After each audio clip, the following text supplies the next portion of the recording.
আপনারা দেশ শাসন করেন, আমাদের মা বোনদের নিরাপত্তাটা দেন, আমাদের শিশুদের নিরাপত্তাটা দেন। মনে রাখবেন, উপরে একজন মহান আল্লাহ আছেন।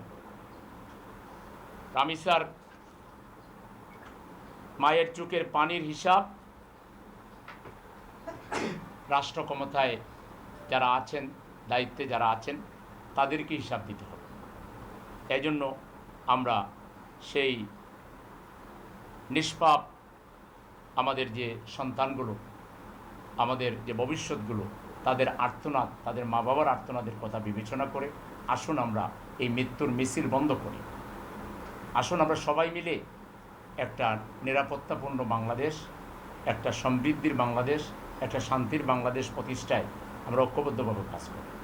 আসলে রাষ্ট্র আপনি চালাইবেন দেশের জনগণকে অস্বীকার করে, জনগণকে তোয়াক্কা না করে, এই রাষ্ট্র আপনি সুন্দরভাবে চালাইতে পারবেন না।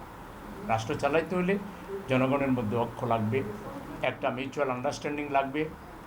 অন্তত এইগুলোর ব্যাপারে তো কোনো দ্বিমত থাকা উচিত না যে আমাদের শিশুদের নিরাপত্তা দিতে হবে, আমাদের মায়েদের নিরাপত্তা দিতে হবে, আমাদের জনগণকে নিরাপত্তা দিতে হবে।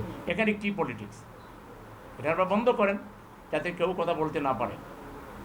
আপনারা আরও সক্রিয় হন, টাস্ক ফোর্স গঠন করেন, যৌথ বাহিনী গঠন করেন। সন্ত্রাসী যারা, দর্শক যারা, তাদের তো কোনো দল নাই। তারা যেই হোক না কেন, তার বিরুদ্ধে আমাদেরকে ভূমিকা রাখতে হবে।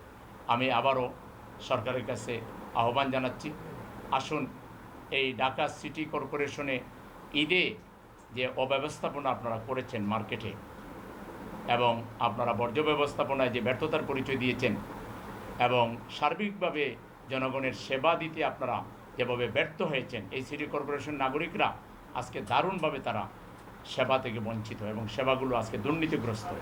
এই অবস্থায় আমরা অনতিবিলম্বে এই সিটি কর্পোরেশনের বর্তমান প্রশাসনকে অপসারণ করে দ্রুত সিটি কর্পোরেশনের নির্বাচন দেওয়ার উদাত্ত আহ্বান জানাচ্ছি। আজকে আপনারা আসার জন্য আপনাদেরকে আমার পক্ষ থেকে অনেক অনেক শুভেচ্ছা, ঈদ মোবারক জানিয়ে আমার কথা শেষ।